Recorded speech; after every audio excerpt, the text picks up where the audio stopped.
স্বামীকে খুশি করে জান্নাতের সরদারিনী হলেন, আরেকজন মদকুরের স্ত্রী স্বামীকে খুশি করে বড় আল্লাহর ওলি হলেন।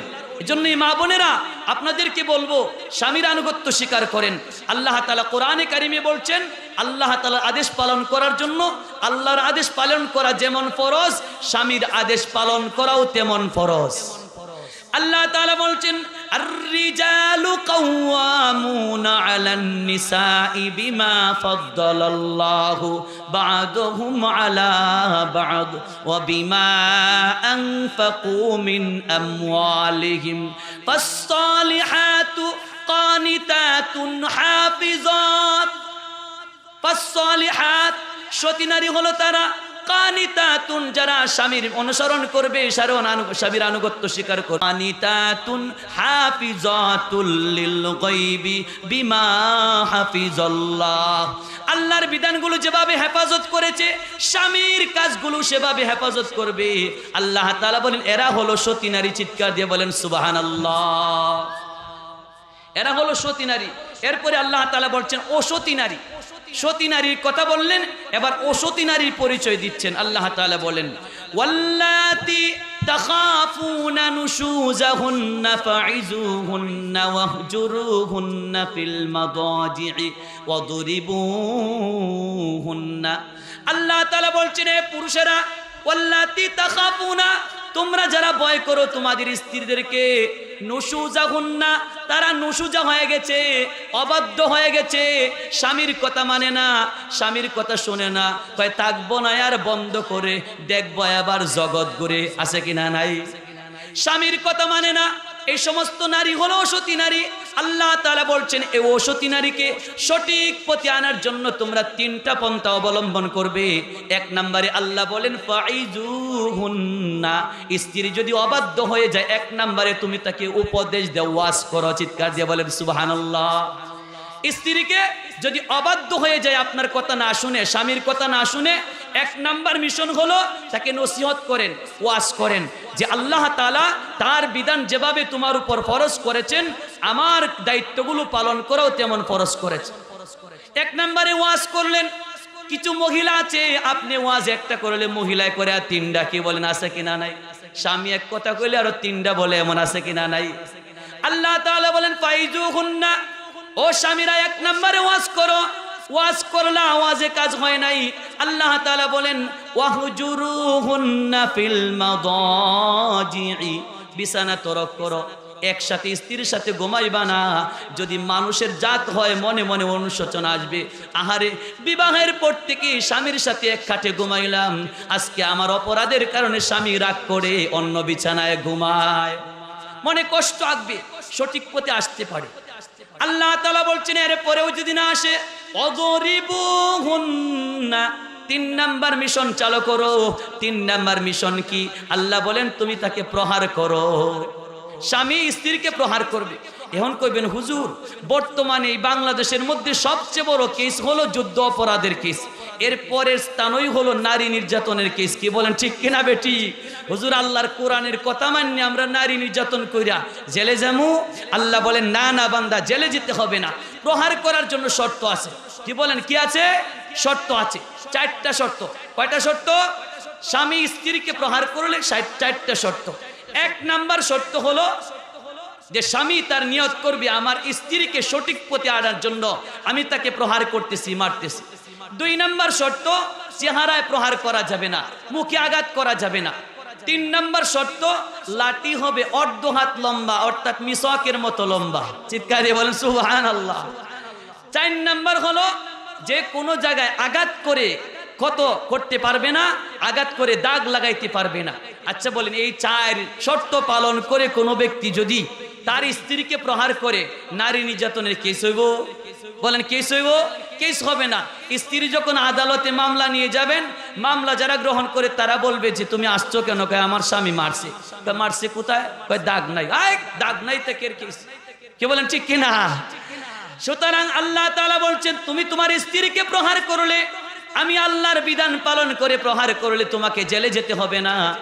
স্ত্রীকে প্রহার করার জন্য যে 4 কারণে একজন স্বামী স্ত্রীকে প্রহার করতে পারে, আওয়াজ দিয়ে বলেন কয় কারণ?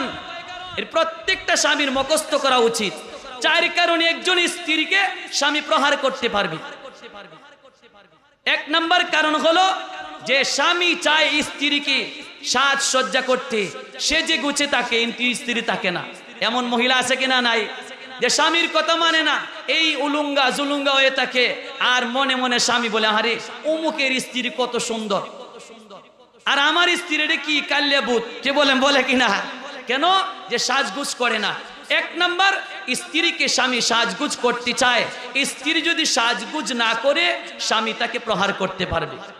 দুই নাম্বার, স্ত্রী যদি ফরজ নামাজ ছেড়ে দেয় স্বামী তাকে প্রহার করতে পারবে। তিন নাম্বার, স্ত্রীর সাথে স্বামী আমোদ প্রমোদ করতে চায় কিন্তু স্ত্রী এতে রাজি হয় না, স্বামী চাইলে তাকে প্রহার করতে পারবে। চার নাম্বার, স্ত্রী স্বামীর অনুমতি ছাড়া যেতায় সেতায় ঘোরাফেরা করে, ঘরের বাহিরে যায়, এই কারণেও স্বামী তার স্ত্রীকে প্রহার করতে পারবে। আওয়াজ দিয়ে বলেন, কয় কারণে স্বামী স্ত্রীকে প্রহার করতে পারবে?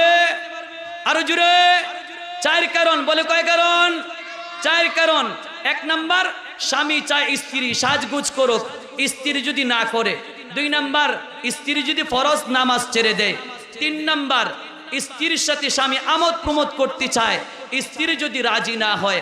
চার নাম্বার, স্বামীর অনুমতি ছাড়া যদি স্ত্রী ঘর থেকে বের হয়ে যেখানে সেখানে যায়, এই চার অপরাধে একজন স্বামী তার স্ত্রীকে প্রহার করতে পারবে। মুহতারাম হাজিরিন, আল্লাহ তাআলা বলছেন এই চার মিশন চালু করেছো, এরপরেও তোমার স্ত্রী সঠিক পথে আসে না। আল্লাহ তাআলা বলছেন, ওয়া ইন খিফতুম শিকাকা বাইনিহিমা ফাবআসু হাকামান মিন আহলিহি ওয়া হাকামান মিন আহলিহা। এ দুনিয়ার পুরুষেরা, তুমি এক নম্বরে ওয়াজ করেছো, স্ত্রী কথা রাখে নাই, ওয়াজ শুনে নাই। দুই নাম্বার, বিছানা তরেক করেছো, তারপরে সঠিক পথে আসে নাই। তিন নাম্বার, হালকা প্রহার করেছো, সঠিক পথে আসে নাই।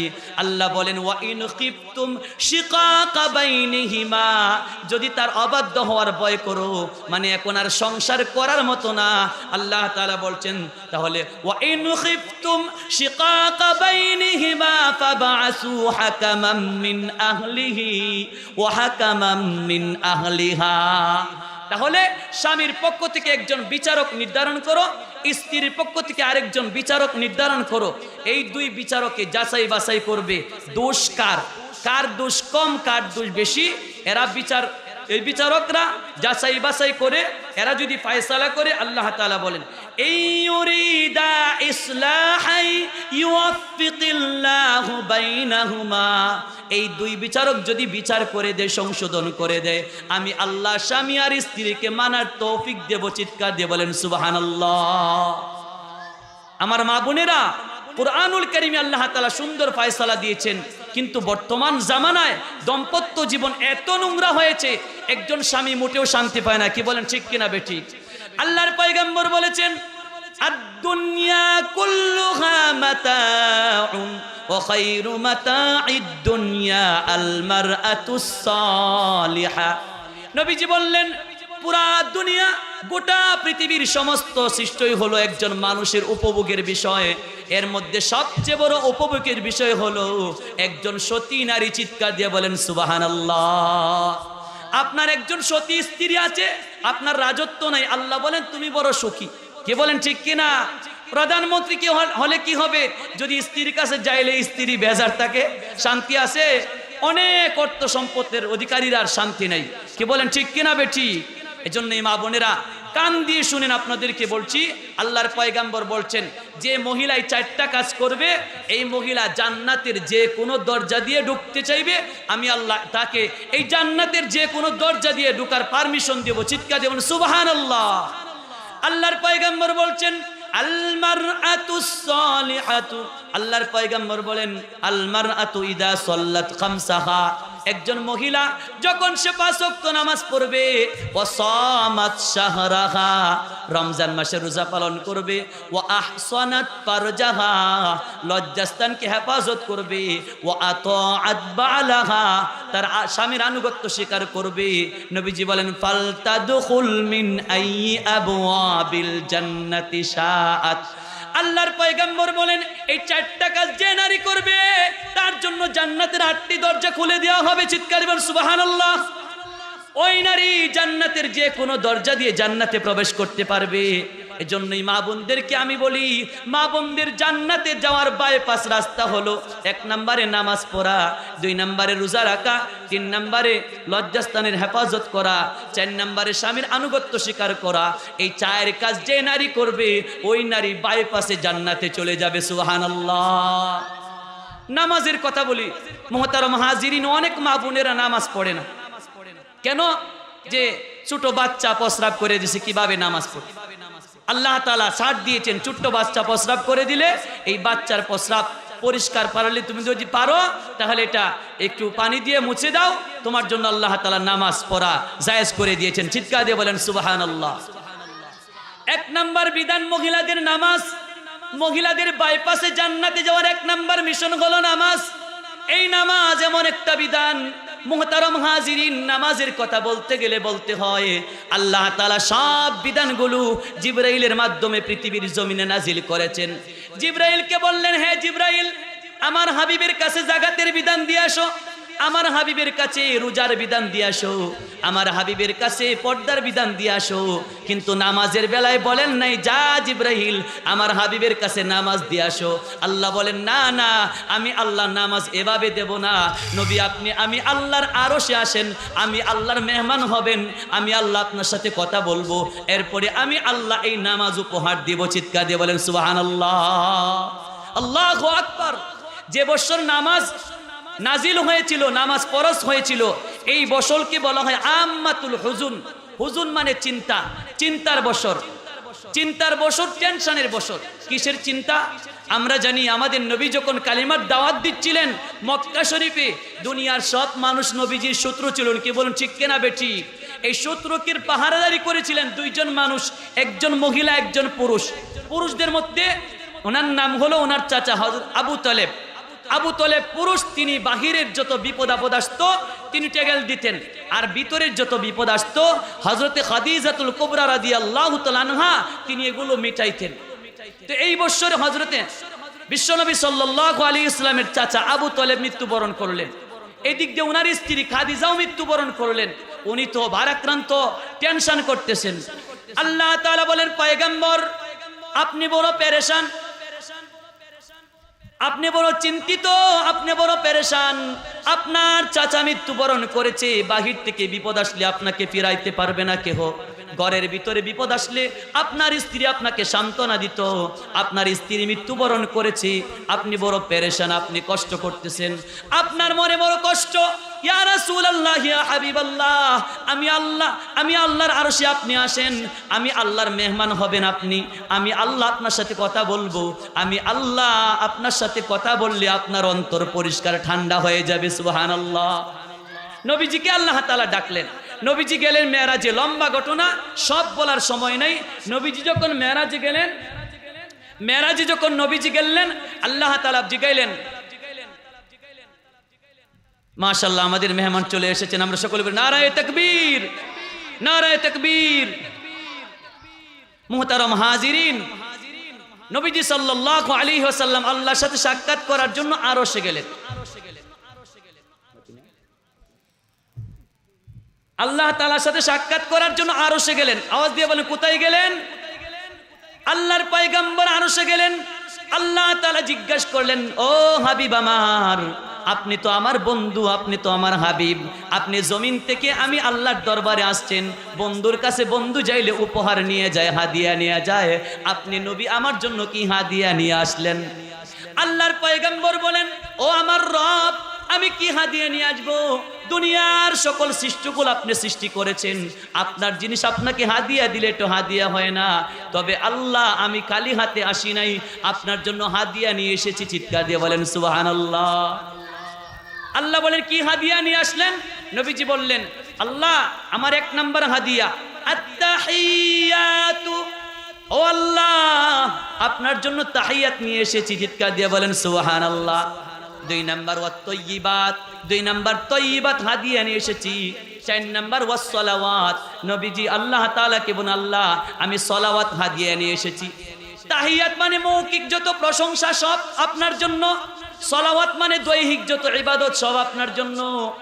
তয়্যিবাত মানে আমার আর্থিক যত ইবাদত সব আপনার জন্য হাদিয়া দিলাম।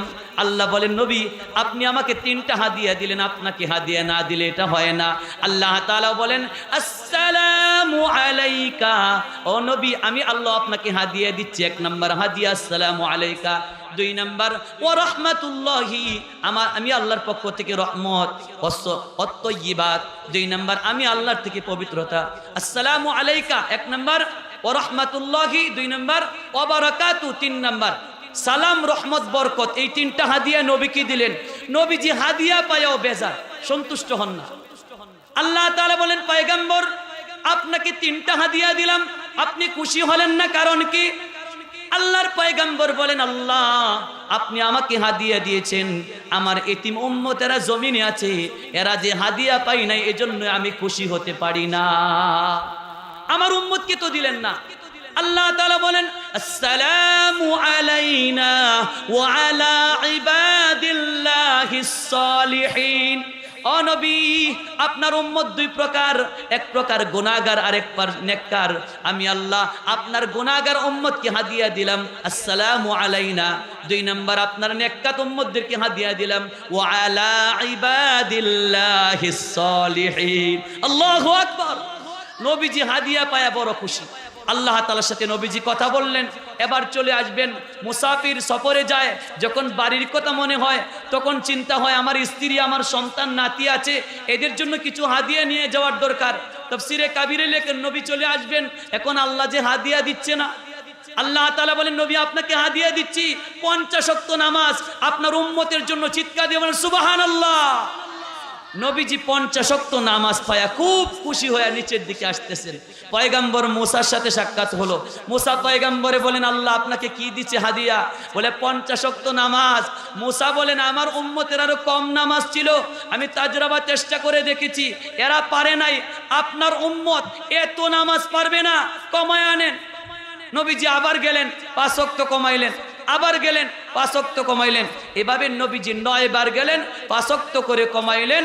মুফাসসিরিন ইকরাম লিখেছেন নবীকে আল্লাহ তাআলা 9 বার নেওয়ার কারণ হলো আল্লাহ জানে নবীর উম্মতের নামাজ হবে 5 ওয়াক্ত। কি বলেন জানে কি না? 9 বার নেওয়াইলেন কেন? মুফাসসিরিন ইকরাম বলেন আমাদের নবীজির মেরাজ 1 বার হয় নাই, 10 বার হয়েছে। চিৎকার দিয়ে বলেন সুবহানাল্লাহ। প্রথম তো 1 বার গেলেন, আবার 9 বার রিটার্ন গেলেন, কয়বার হলো? 10 বার। আল্লাহ তাআলা এই 10 বার মেরাজ করে এরপরে 5 ওয়াক্ত নামাজ দিলেন। এবার মুসা আলাইহিস সালাম বললেন এত নামাজ পারবে না, আরো কিছু কমায় আনেন। নবী বলেন না এবার আমার লজ্জা লাগে। তাফসীরে কিতাবে লিখেন নবী যদি আরো কমানোর জন্য যেতেন আল্লাহ তাআলা আর কমাইতেন না। এবার আল্লাহ কোরআন শরীফের মধ্যে ঘোষণা দিয়েছেন হে নবী আমি আল্লাহর খাতার মধ্যে আপনার উম্মতের নামে 50 ওয়াক্ত নামাজ লিখে দিয়েছি। আপনার যে উম্মত যত্ন সহকারে 5 ওয়াক্ত নামাজ পড়বে এই 50 ওয়াক্ত নেকি আমি আল্লাহ তার আমল নামে লিখে দিব। চিৎকার দিয়ে বলেন সুবহানাল্লাহ। আল্লাহ তাআলা নারীদেরকে বাইপাস জান্নাতে যাওয়ার 4টা আমল বললেন।